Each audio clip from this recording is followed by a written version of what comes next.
KCC loan જે આપણે ખાસ મોતીપુરા ગામમાં એનો પ્રોજેક્ટ અમલમાં મૂક્યો હતો અને અંદાજે 101 જેટલા ખેડૂતોને એક ખેડૂતને 1.5 લાખ એટલે કે એવું કહી શકાય કે મોતીપુરા ગામમાં ખાલી 1.5 કરોડ રૂપિયા જેટલી પશુ લોન કે જેમાં કોઈ ખેડૂતને કોઈ જમીન કે કશું ગીરવે મૂકવાની જરૂર નથી, તો આ ટાઈપની લોનની પણ એક ઉપલબ્ધિ કહી શકાય। આ ઉપરાંત આપણે એપીઓ પર હમણાં રિસેન્ટલી આપણે કાબુલી ચણાની ખરીદી પણ સ્ટાર્ટ કરી દીધી છે। ત્યારબાદ વાત કરીએ અન્ય ખાતર બિયારણ અને દવાઓનું વ્યાજબી ભાવે વેચાણ થાય છે આપણા એપીઓ પર, આપ સૌ વાકેફ જ છો। બીજી એક મોટી ઉપલબ્ધિ કહી શકાય, જેમ કે કીધું ને કે કોઈ પણ એપીઓ નો આધાર એના સભાસદોથી છે। બધાના મનમાં એક પેલું એ હશે કે ભાઈ લાભ શું થયા, લાભ શું થયા, તો અહીંયા આપણે જોઈ શકીએ છીએ કે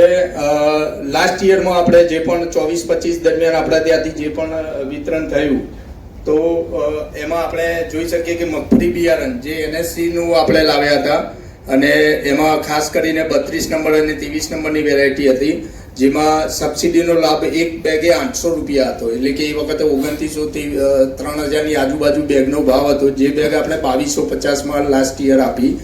જે અંદાજે 1200 બેગનું આપણે ત્યાંથી વિતરણ થયું હતું, એટલે 800 લેખે આપણે ગણીએ તો અંદાજે 9,12,000 જેટલો લાભ આપણા ખેડૂતોને મળ્યો।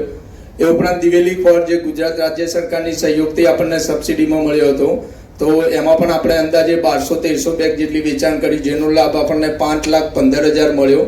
આ ઉપરાંત ખાસ આપણે વાત કરીએ નેનો યુરિયા, નેનો ડીએપી, હમણાં આપ સૌની એક બૂમરાટ છે કે ભાઈ અમને પેલું ડીએપી ખાતર નથી મળતું, પણ હવે જેમ ઓર્ગેનિકની વાતો થઈ રહી છે અથવા તો ક્યાંક ખાતરને આપણે ઓછો ઉપયોગ કરવાની વાતો થઈ રહી છે, તો એ દરમિયાન પણ ઇફકો દ્વારા એક નવું સંશોધન જે નેનો ફર્ટિલાઇઝર છે, તો એમાં પણ આપણે અંદાજે 14 લાખ રૂપિયા જેટલો લાભ આપ્યો। એ ઉપરાંત ઘઉંનું બિયારણ 451 વેરાયટીમાં આપણે 90,000 જેટલો લાભ આપણા એપીઓ મારફતે આપ સૌએ લીધો। આ ઉપરાંત ખાસ વાત કરું ચણા દાળ અને ડુંગળી, તો ડુંગળીમાં લાસ્ટ યર જ્યારે દિવાળી વખતે આપણે ડુંગળી આવી એ વખતે રિટેલ માર્કેટનો અમે અભ્યાસ કર્યો હતો, તો 80 થી 90 રૂપિયા ભાવ બજારનો ચાલતો હતો કદાચ કિલો, જ્યારે આપણે એ વખતે 35 રૂપિયા કિલો ડુંગળીનું એનસીસીએફની યોજના અંતર્ગત લાવીને ખેડૂતોમાં વિતરણ કર્યું, જેનો લાભ આપ સૌએ 9,20,000 જેટલો લીધો। આ ઉપરાંત જેમ વાત કરી શકાય અન્ય ખાતર બિયારણ અને દવાઓનો ભાવ ફેર, જેમ કે આપ સૌને ખ્યાલ છે, કોઈ એક જેમ મેં કમ્પ્લેન કરી છે, હંમેશા કરવી જ રહેવી જોઈએ મારે, કેમ કે આપણે ક્યાંય છેતરાઈએ નહીં, તો એ બાબતે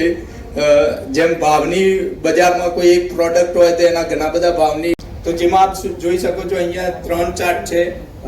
22-23, 23-24 અને 24-25,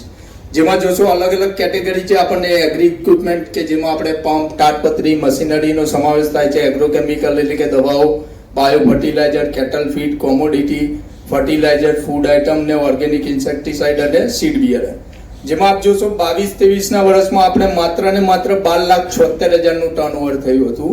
જે વધીને સીધું 23-24 માં આપણને જોવા મળ્યું 78,80,000, જે ક્રમશઃ પ્રગતિ થઈ આપણી, અને જે 24-25 માં આપણને જોવા મળ્યું છે 2,19 લાખ। ખરેખર એના માટે પણ એકવાર તાલીઓ થઈ જાય પોતાના માટે। ધેરાફ્ટર અહીંયા મારે તમારી જોડેથી એક છે કે જે મેં મારી રીતે એક 25-26 નું લક્ષ્યાંક પણ આપ સૌને જોવા મળે છે। એના માટે જેમ સાહેબોએ વાત કરી કે એપીઓ સભાસદોથી બનેલો છે, ડિરેક્ટર અને સીઈઓ નો રોલ એક સારી ભૂમિકા ભજવી રહ્યો છે, પણ જ્યાં સુધી તમે ત્યાં નહીં આવો ને તમે ત્યાંથી કશું લેશો નહીં, ત્યાં સુધી એ કોઈ એપીઓ સફળ થશે નહીં। તો અહીંયા દેશમાં આપણે શું શું પ્લાનિંગ કરી શકીએ અથવા તો કરવું જોઈએ, તો જેમ કે એક પ્લાન છે આપણો, સાહેબે કીધું કે વેલ્યુ એડિશનની વાતો કરી, તો સોર્ટિંગ, ગ્રેડિંગ અને પેકિંગ પ્લાન્ટની કંઈક નાની મોટી શરૂઆત થાય, જેમાં ખાસ આપણા એરિયાના મેન ક્રોપ છે ઘઉં, કાબુલી ચણા અને મગફળીમાં આપણે એમાં ઘણું સારું એવું કામ કરી શકવાની પોટેન્શિયલ છે, તો આપણે એ દિશામાં પણ આગળ વધીશું। બીજું એક આપણને મેન સૌને આ વખતે પ્રશ્ન ઊભો થાય છે કે ઘણી કોલ્ડ સ્ટોરેજમાં આપણને બટાકા મૂકવાની જગ્યા નથી મળતી, જેથી ખેડૂત ક્યાંક તેજી મંદીનો જે માહોલ છે એમાં છેતરાય છે અથવા ક્યાંક એને